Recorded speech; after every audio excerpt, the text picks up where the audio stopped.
Corey, you lead us in the workplace. We pray. Gracious Heavenly Father, we thank you for the many ways you take care of us. We compare ourselves to others, and we have more than almost any place else in the world. Probably.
Well, You're loud. that's loud. That's way loud.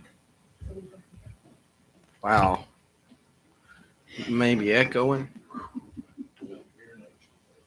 Yeah. Well, since we starting off loud, let's just remind everybody that one of our fellow commissioners had a birthday this past week, turned 39. Mr. Grider, happy birthday. We was going to sing, but this is too loud now. All right. Chair would entertain a motion to approve the agenda. So moved. The move to second, we approve the agenda. All those in favor say aye. Aye. All those opposed. Item 2, approval of the minutes from April the 5th, regular meeting. I move to approve the minutes. Second. Been moved second to approve the minutes of April the 5th. All those in favor say aye. Aye. All those opposed. Passes. On to item 3, public request. Is there anybody here that'd like to speak on something in the public? You have a few minutes. Mr. Birdsong, if you step to the podium and turn it on, please.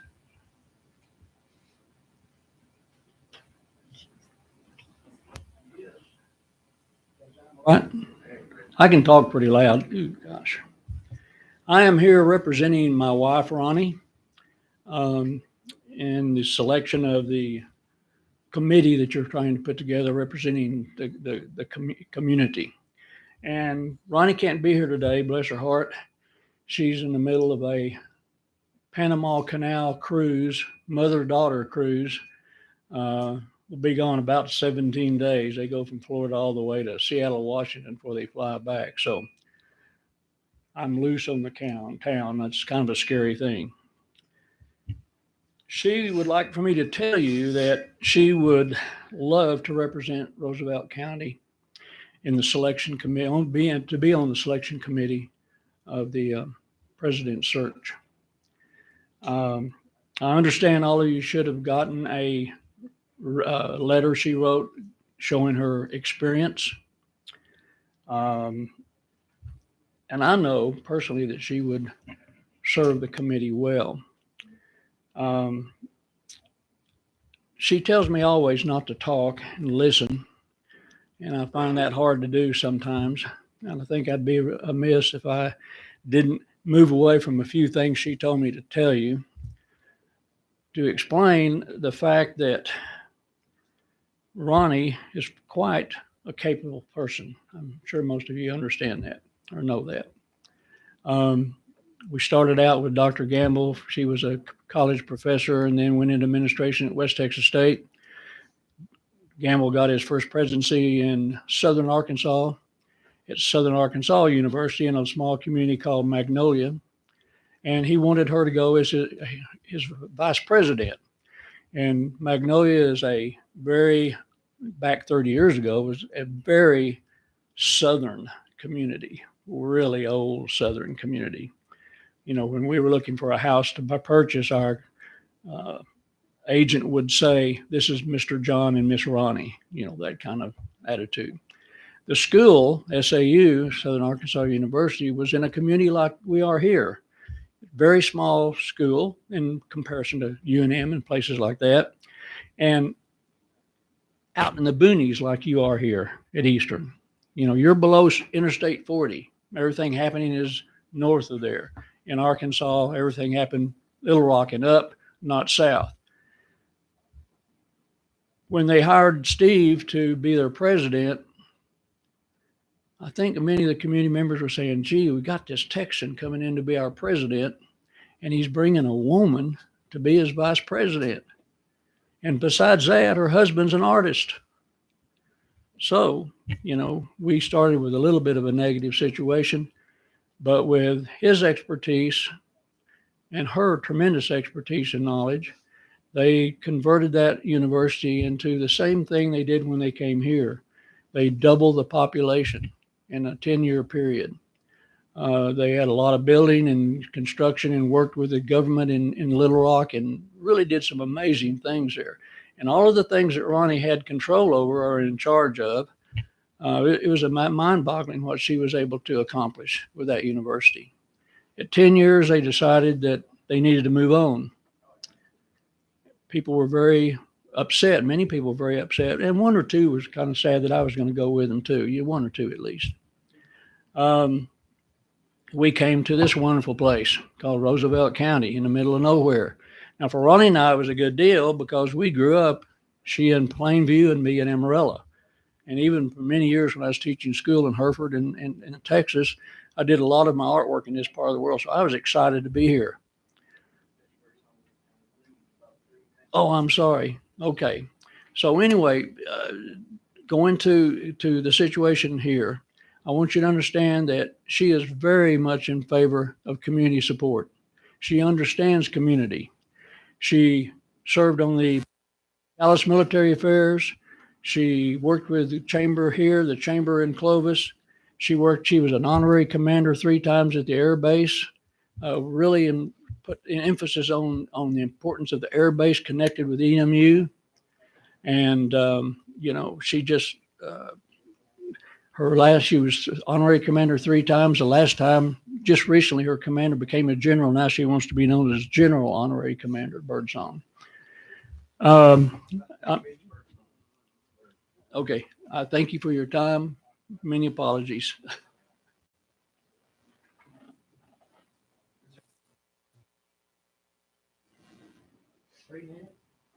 Well, we may go over and we'll go for YouTube.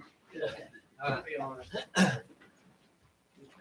I know Ronnie and John, they're great people, Steve Gamble, but I've been here all my life. I've served on the Roosevelt County Fair Board. I've served on the hospital board, served on Greyhound Club, been the president 2 or 3 different times of that. I'd bring a different perspective to it. To me, Ronnie is on the inside of the deal looking out. I'm on the outside looking in, and it's a lot of things that need to be changed, not because it's wrong with what's going on, but time just dictates that we accept change and move on.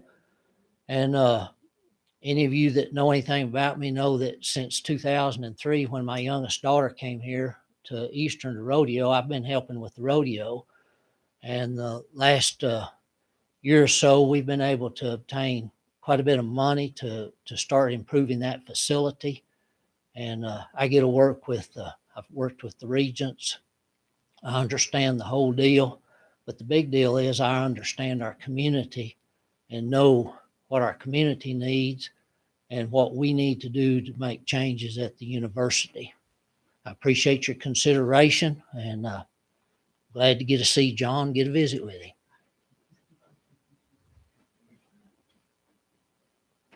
Any more public requests? Seeing none, we're gonna move on to item 4, elected officials. probate. Mr. Terry. Good morning, Commissioners. It's been a while since I've gave you a report on the probate office. So would like to present to you today kind of what we did in 2021, where we're at in 22, and where we're headed. In 2021 with COVID and all, we did 82 probates. So that's up significantly. We did really good, and it's been an honor to serve the community of Portales and Roosevelt County and Ho. So we did 82 probates. Thus far for 22, we've done 18 probates. And so we're kind of, this is, the end of April. So kind of see where we're at the end of the year. We did one legal resource workshop in 2021. We had about 50 in attendance, and it was held at the Jake Lopez building. And it was very, very well received. The attorney that come from Roswell told me that this attendance in Roosevelt County was far better than the one in Donna Ana County in Las Cruces. So she said, please have me back. And so we're going to try to do that as long as I'm in office once a year. And so we'll do another kind of public announcement and get them to come to the Jake Lopez building probably this fall. And we'll have another probate workshop. Not only cover the probate statutes and what happens with the probate, but powers of attorney, medical's powers of attorney, and such forth. So it's very, very informational, and I invite any of the elderly to join that program or to come attend that program that we'll have this fall. One thing we're going to do since I've been in office is we're going to get to have an affiliate meeting in June in Albuquerque in person.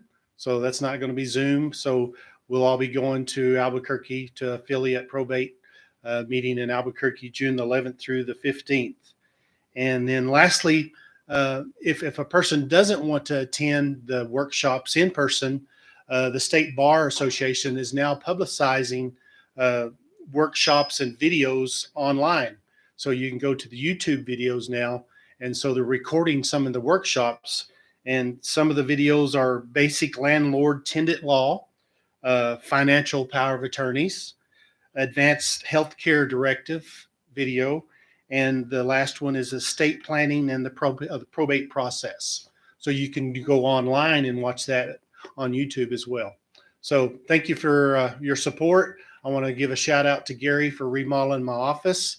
He did an excellent job there. So we kind of got that now where we can do some one-on-one now visitation. And then I want to take a shout out to the clerk. The clerk's office has been outstanding to work with and help me file all the probates that we had not only in 21 but 22. And I'll stand for any questions. Anybody have any questions?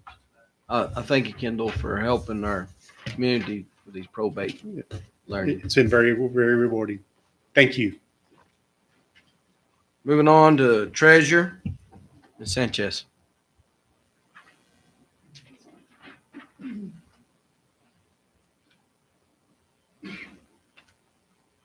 Good morning, Chairman and Commissioners. I'm going to report on your cash balances in general fund at the end of February. Your beginning cash was $6,126,494.04. You had increases, you have debits of $520,008.27, and you had credits of $776,072.50.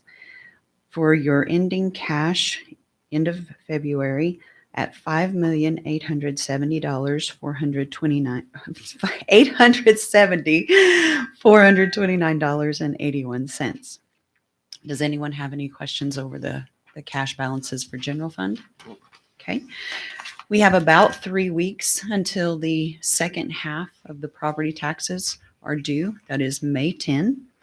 And I'm not sure if I reported last time, the delinquent property tax from Santa Fe will be here to conduct a delinquent property tax sale. It did move. It was originally April. Oh gosh. And now it's moved to May 5th at 10 a.m. in this room. Anyone have other questions of me? Very good. Thank you. Ms. Sanchez. County Manager, Ms. Hamilton. Good morning, Mr. Chair, Commissioners. So just a couple of things to run through. We do have the New Mexico County Summer Conference, as our probate judge referenced. That information has gone out to you. We just need to know who plans to attend. I've heard from one or two of y'all that need to get those registered and get our hotel rooms and everything. So if y'all can look at your calendar and see if you choose to, or if you're going to be able to attend, that is the week of June 13th. And so my understanding is Tuesday is the travel day on the 13th, which right now we have scheduled for our commission meeting. So we may want to look at moving that to Monday. And then the conference itself is Wednesday, Thursday, and Friday. So that'll be the 15th through the 17th of June. The next thing is that HR is working on our summer intern program. We again have funding for about the same number, about 40 to 45 interns. And so we're excited.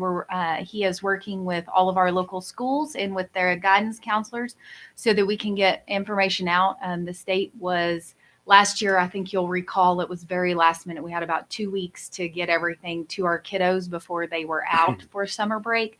So we're much more excited this year to have more ample time to be able to plan and roll this out and everything. It was very successful last year, and we're looking for continued success this year in placement of those kids being able to work.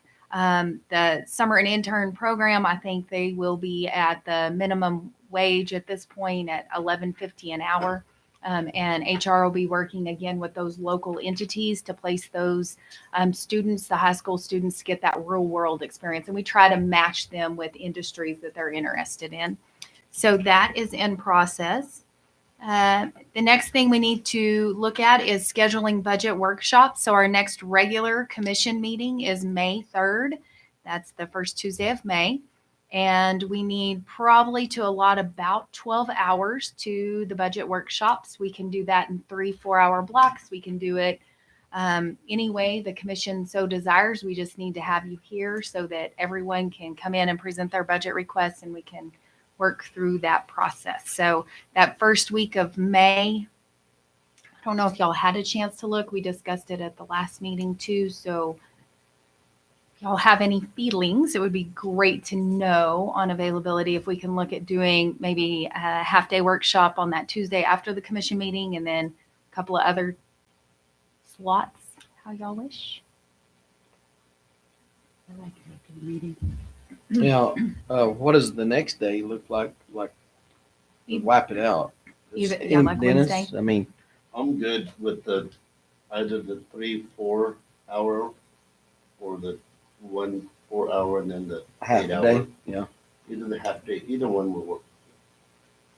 I did look on dates. I'm open. I say we try to have a workshop after the meeting on the 3rd and then the next day and be right there in case there's something we need to change. Gives us all time. Just spreading it out. Sounds great. So Okay. that will be for your preliminary budget. And then the last meeting is in the end of May where y'all will be able to consider that preliminary for adoption. Thank you. Okay. Okay. Other than that, I would stand for any questions. Somebody- I'm good. We'll move on to commissioners. Any reports from any of the commissioners? Dennis, I'm fine. Ms. Dixon, Paul, you have anything? We're good. Moving on to new business.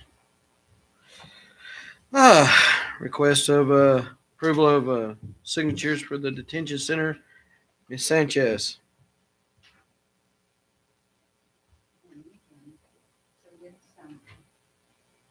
Sorry. Thank you. Good morning again.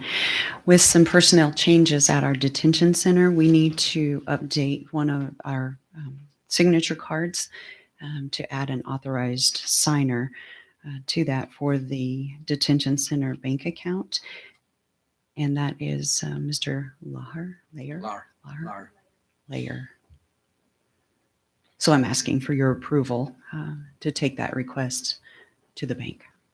Mr. Chairman, I move for adoption of 5A and approve the update, the authorized signature of the officials.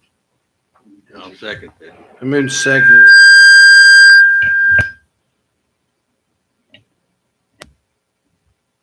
That was you. Hasn't done it until Lale got up there, so it's Lale. I gotta. Oh. Oh.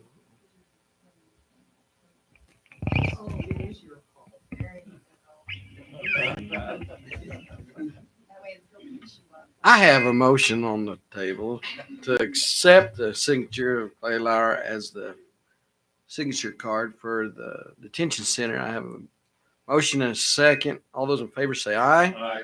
All those opposed? So approved. Moving on to item B. Request of approval of revising the summary plat of the Stone Hatch Northwest. Johnny Montiel.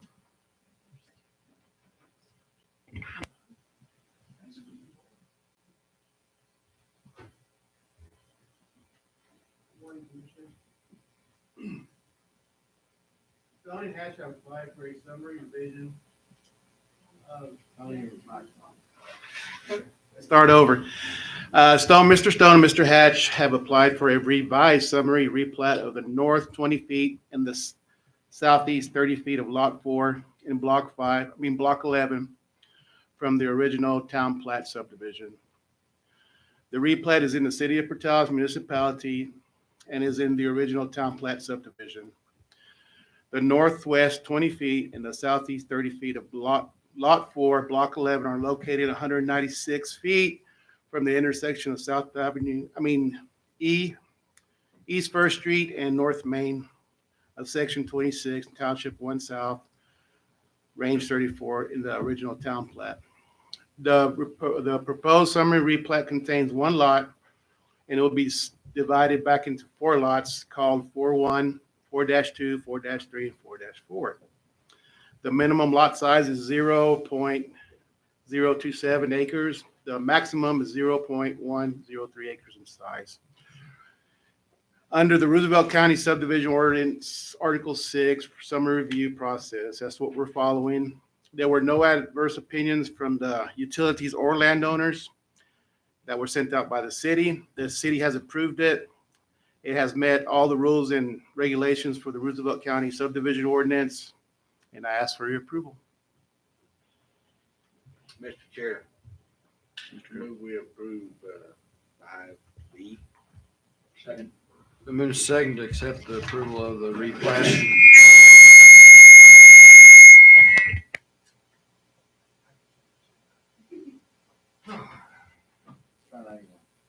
We've never had that trouble before. The move second to accept the replat summary of the Stone Hatch. All those in favor say aye. Aye. All those opposed? Motion request approved.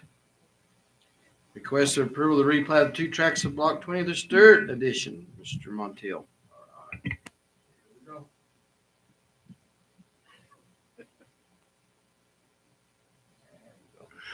Mr. Welch and Ms. Size has applied for a summary replat of Block 20 of the Stewart Addition subdivision.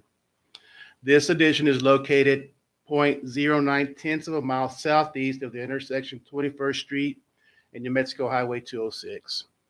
Its legal description is in Section 1, Township 2 South, Range 34, Block 20 of the Stewart subdivision. This proposed summary replat contains 2 tracts of land.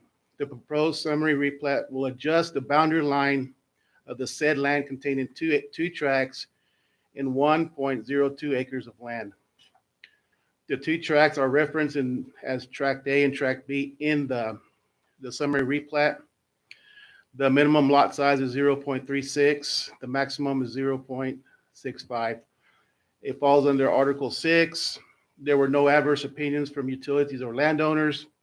The city has gone before the city. They have approved it, met all the rules and regulations. I also asked for your approval. Basically, all they're doing is just adjusting that lot line between the 2 properties.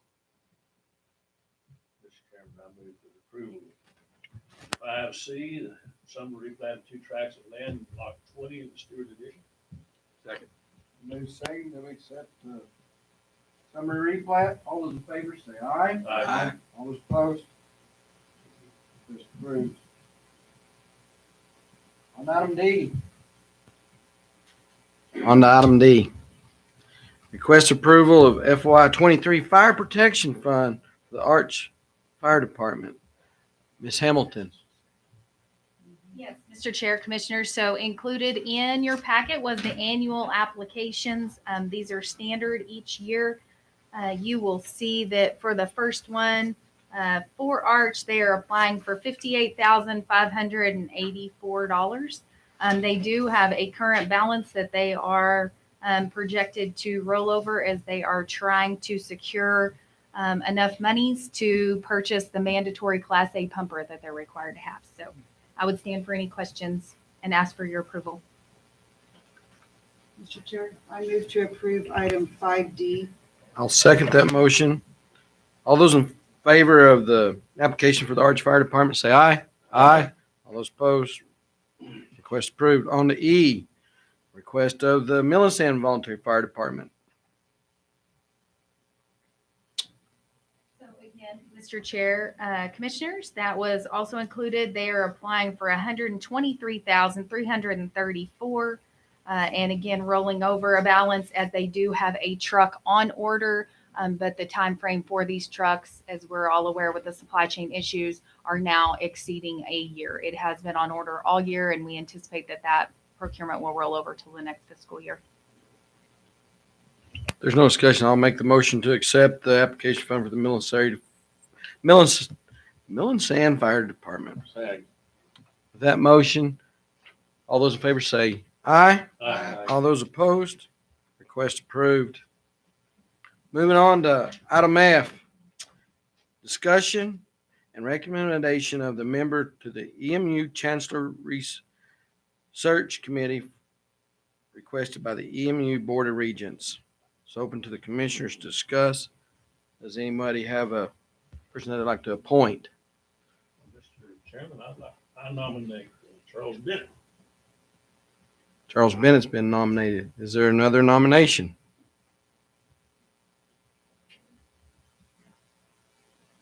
Seeing none, Charles Bennett will be elected by acclamation. Or do we need a vote on it, Randy? Well, you didn't, nobody else put a name in. So- Probably we should go ahead. All those in favor of Charles Bennett being our recommendation to the Chancellor Search Committee, say aye. Aye. All those opposed? You want a roll call vote? Mr. Lopez? Yes. Yes. Yes. Yes. 5 yes votes. Yep. Moving on to item G. Request of approval of disposal by public auction to the 2014 Ford Explorer from the Maintenance Department. Ms. Riera. Yes, good morning, Chairman, Commissioners. We would like to request your approval for the public disposal of public by public auction. I know typically this takes quite a bit of days. We like to get this unit ready to take to auction. Sure. I move to approve item G. I'll second. Been moved and second to approve the disposal of the 2004. All those in favor say aye. Aye. All those opposed? Request approved. On to resolutions, ordinance, and proclamations. Consideration of resolution 2022-18 sponsorship for the Transportation Project Fund and the Project March commitment for funding applications to 72 3/4 miles of various county roads. Mr. Lovato. Good morning, Chairman, Commissioners. Good morning, Chairman and County Commissioners. This resolution is part of the TPF Transportation Project Funds. We're applying for $2,878,154. The county match is 5%, which would be $143,907. With this money, we'll be able to do pavement preservation of, like you said, the 72 and 3/4 miles of chip seal road. So we're looking for your approval of this resolution. Mr. Chair, Yes. I move we approve resolution 2022-18. Second. Been moved and second to accept the resolution 2022-18 resolution. Roll call vote. Commissioner Yes. Lopez. Yes. Yes. Yes. Yes. 5 yes votes, resolution passed. Thank you, Ricky. Consideration of resolution 2022-19 supporting the verification compliance for the violations of the New Mexico Constitution, Article 2, Section 18, filed by the Republican Party of New Mexico, by the voters of New Mexico, and by the voters registered in the state of New Mexico.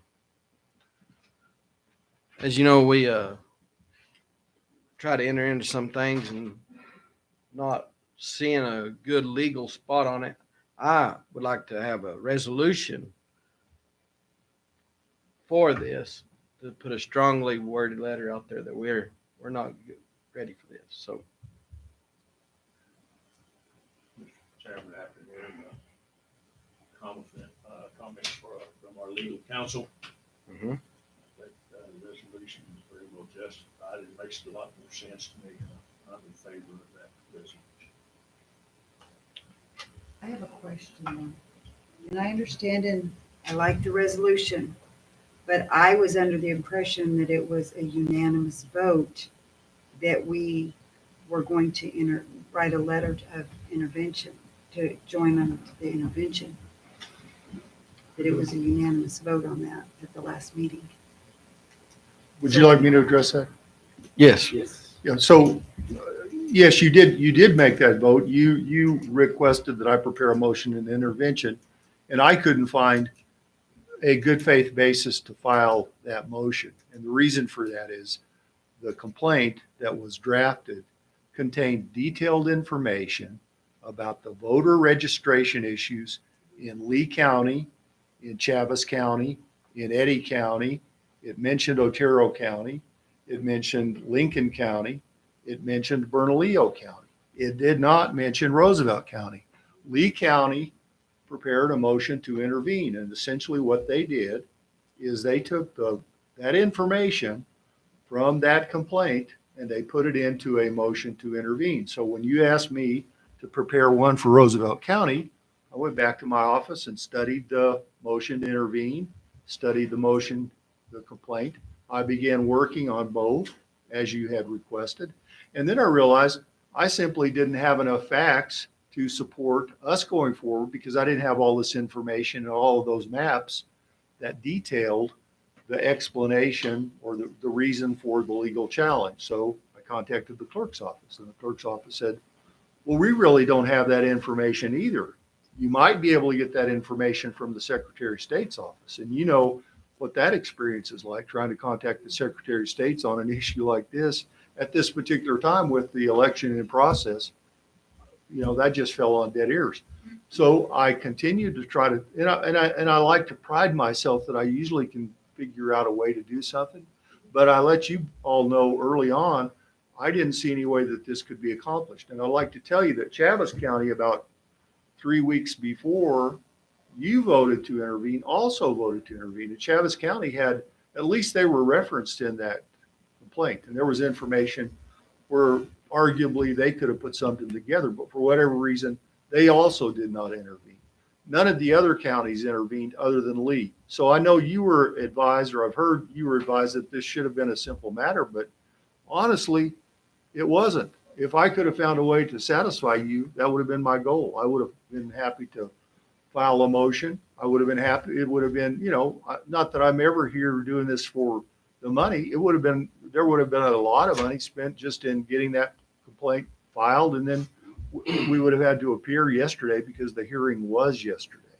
And so that was another concern. We just didn't have enough time. So I told Amber, I can't figure out how to do this. And so I have to just acknowledge that on the record. I didn't see a good faith basis for me to put together the facts that would support that for Roosevelt County, for the voters here, because we didn't know, we can't differentiate who's in, you know, any of the issues in the detail that was required.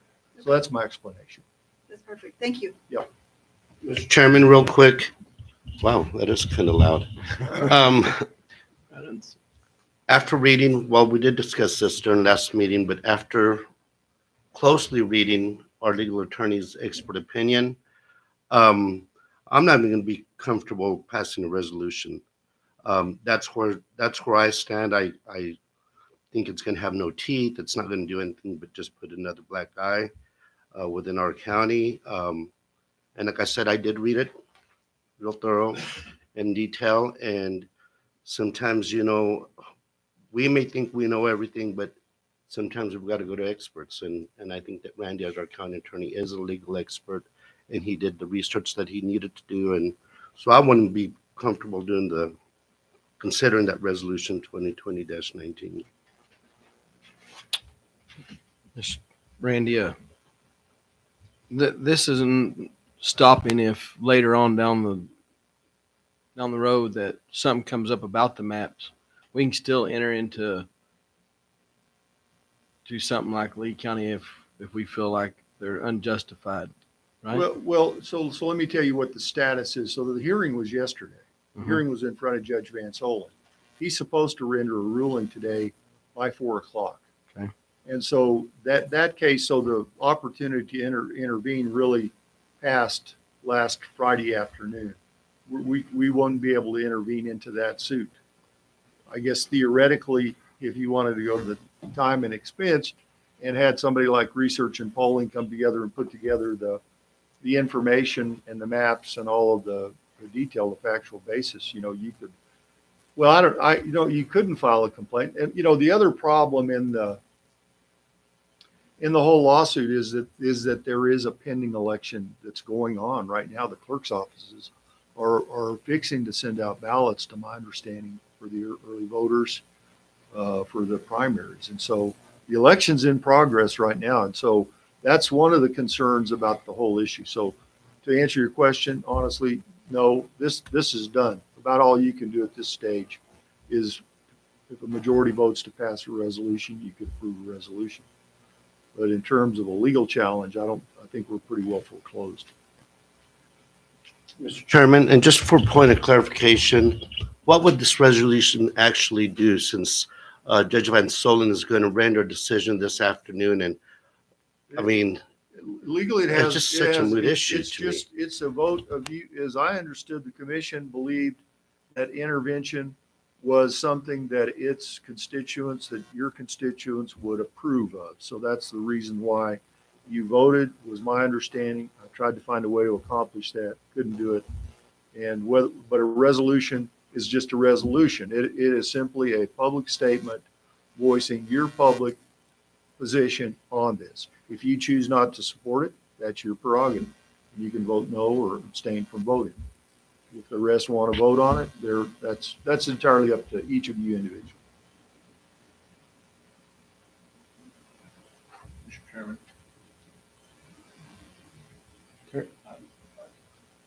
I read the resolution, and I'd like to commend our council for an excellent job preparing that resolution. And I sincerely believe that my constituents are highly in favor of passing that resolution. And so we talked some about this at the last meeting. What good does it do? It's, to me, in my mind, boils down to pushing back against unfair practices. Just voice our opinion. We think we're being treated unfairly. So I believe that after reading the resolution, I think it's well written. I think our lawyer did a great job on it. I think my constituents approve of that, so I'm prepared to vote in favor. And with respect to my colleague, Mr. Lopez, I certainly respect his opinion. I love to hear his opinion.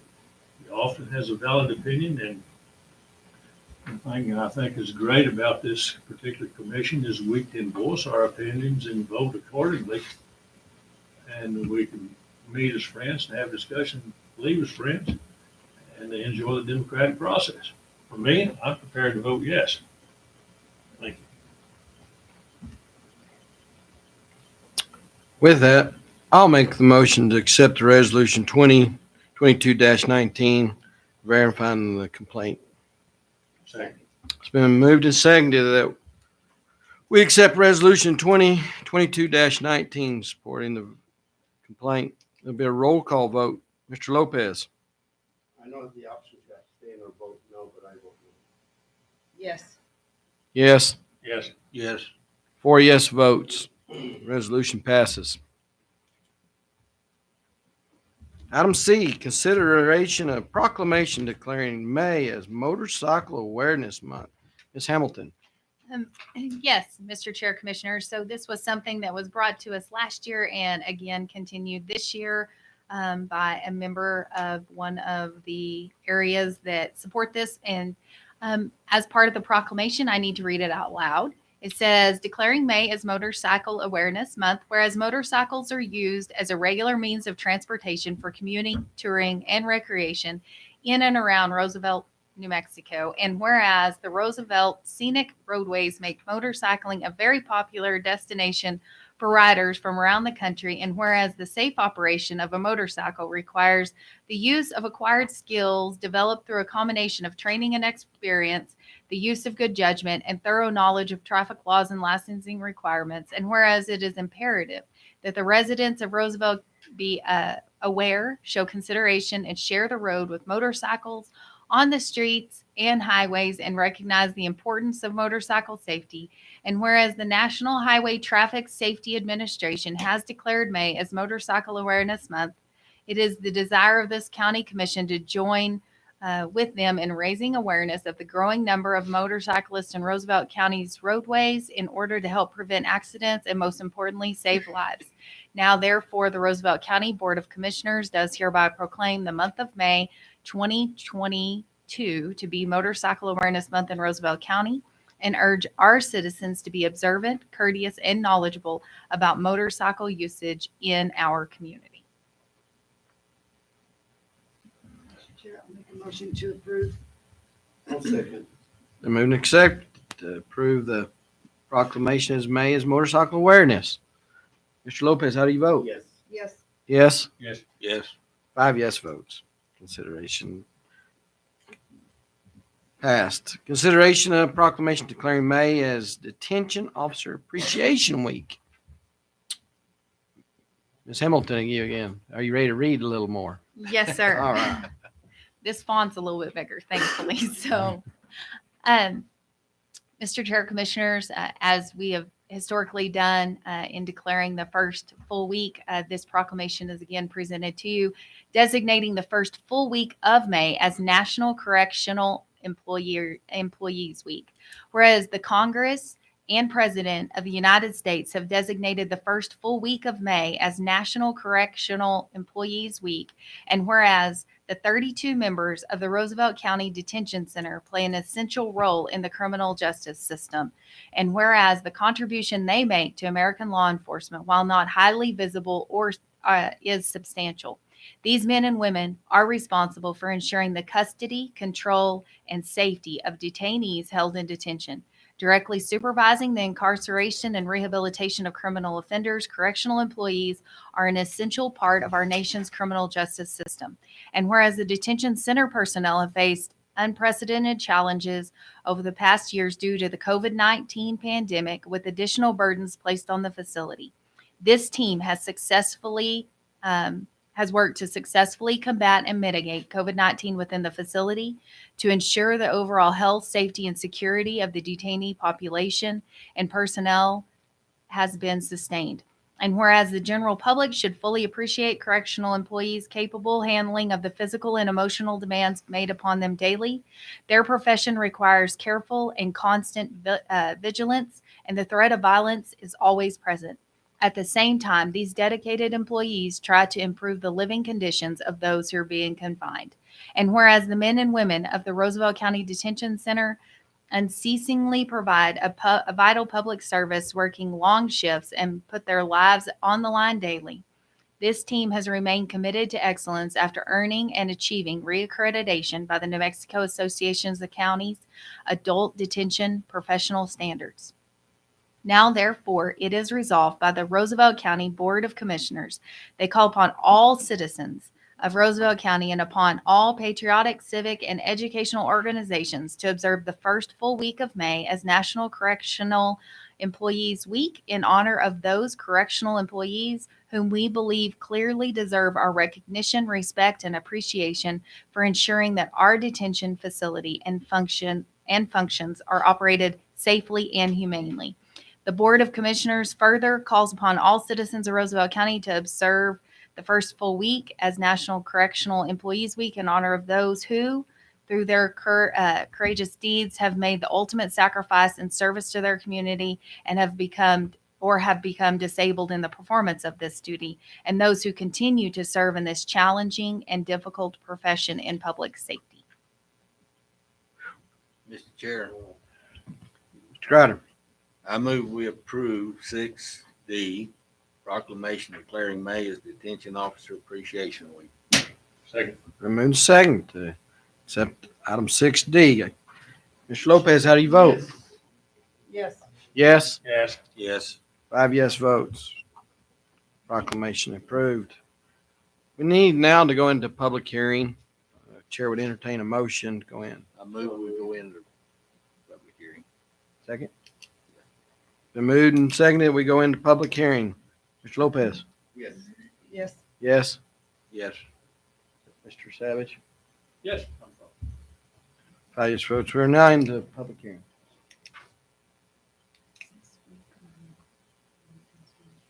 Week. It's week. All right. Now we're in public hearing where consideration of ordinance 2022-1 regulating the time, place, manner of cannabis sales, manufacturing, and consumption. Mr. Montiel and Ms. Hamilton.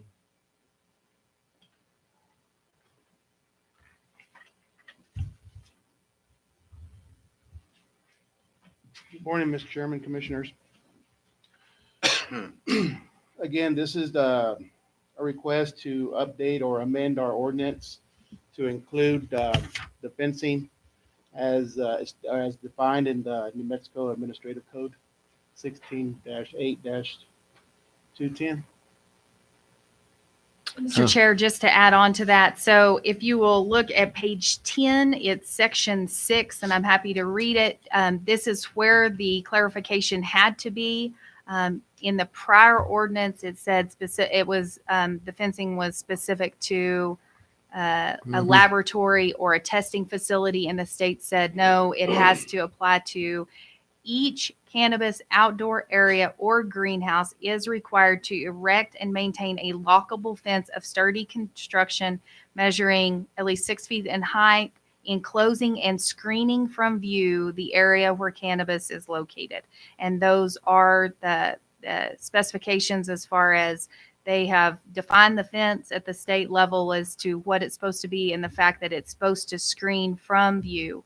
My understanding is Mr. Montiel has talked with some of the local producers that are applying for this. Again, this is the only change that y'all have in your ordinance. But they have not at this point expressed any concern over this. They understand because it's a state requirement, but just wanted to clarify that that language has been further cleaned up as requested. Mr. Chair, I still stand with what I said last time. I would just like to do away with the ordinance altogether. I don't even know why, if there's so many, the state's got everything, but time, place, and manner, I mean, they've got the regulations. And here's the problem that I'm already seeing. If we do away with our ordinance and we do away with our time, place, and manner, we don't have, and I don't want to use the word control, but whenever I receive complaints, there is nothing that I can do other than reach out to the state. Sometimes I get a response back 48 hours, 72 hours. But by doing something locally, then we can help our community, our residents, even the producers, get everything in line. If you do away with it, it's hard to take care of that. Quick question for legal here. Passing this ordinance, all ordinances can be revised later if we Yes, run sir. upon something that we're not. And once again, this ordinance is already in place. This is an amendment to the existing Mhm. ordinance. Yes, sir. And it can be, It's just, amendments can be brought back to the Mhm. commission at any time. And if a majority of the commission, you got to go through the process. Yep. You've got to do the publication before you can make an amendment. But yes, sir. That, Mr. Chair, I move we approve. We can't do that yet. we got to come out of We public gotta hearing. come out. I I think- was- Javier, do you have any, I'm sorry? do you have any comments on this one? No, I think as far Hey, as our, Javier, if you mind going to the mic, because yeah, I I was think as here. far as, where we stand on the marijuana, it's kind of a moot point because everything has already been set by the state. The only thing is, I think we need some kind of guidance and guideline from the county as far as what we can and can't enforce. But as far as that goes, I mean, that's kind of where we stand is at this point, recreational use of marijuana is going to be legal. So and I'll stand for any other questions that you have. Okay, thank you. any more discussion? Public hearing? The moved and second, we come out of public hearing. Mr. Lopez, how you vote? Yes. Yes. Yes. We're now out of public hearing. On to item 6E. The consideration of the ordinance 2022-1, regulating the time, place, manner of cannabis sales and manufacturing. Once again, I move we approve this. I'll second. Been moved and seconded to approve the ordinance 2022-1. Mr. Lopez, how do you vote? Yes. No. Yes. Yes. Yes. 4 yes votes. Ordinance passes. On to item 7, contracts, agreements, and procurements. Item A, request for approval, professional services agreement with Jennifer Lockwood, LPCC, for the on-site counseling services of the MAP program, the Detention Center. Ms. Hamilton. Yes, Commissioners, Mr. Chair. So included in your packet was this professional services agreement. This is an agreement that we are looking to put into place with the grant funding that we have received for the MAT program through both the RISE funds as well as the federal SOAR grant funds. We have, as you've been hearing in our regular updates through the detention center, we're up to 11 participants, and it's becoming very apparent that we need to have another counselor on as a contract. It will not be, we will still maintain just one employee in that specialized area that is as well grant funded. But this will allow that individual to have more of the intake and discharge so that we can, this counselor will be able to facilitate more of the group and individual setting type services. Anybody have any discussion? I move to approve. I'll second. Been moved and seconded to approve the services with Jennifer Lockwood at the detention center. All those in favor say aye. Aye. All those opposed? Motion passes. On to B, request approval of contract for FY22 financial audit with Cordova CPAs. Yes, good morning again, Yes, ma'am. Commissioners. I'd like to request the approval for the fiscal year 22 financial audit with Cordova CPAs, of course, also upon approval of the state, of the Office of the State Auditor. And this will be, if approved, be our 4th year with Cordova CPAs. That was the next question I had. Yes. I move for approval of 7B. I'll second that. Contract, financial audits. Been moved and seconded to approve the contract with Cordova CPAs. All those in favor, say aye. Aye. Aye. I got you. All those opposed? Motion passes. Thank you. Request of approval to purchase a bonfire contract management software. Well, I was thinking we was having a bonfire. I was getting Yeah, so excited. Bonfire is the name of the contract management software.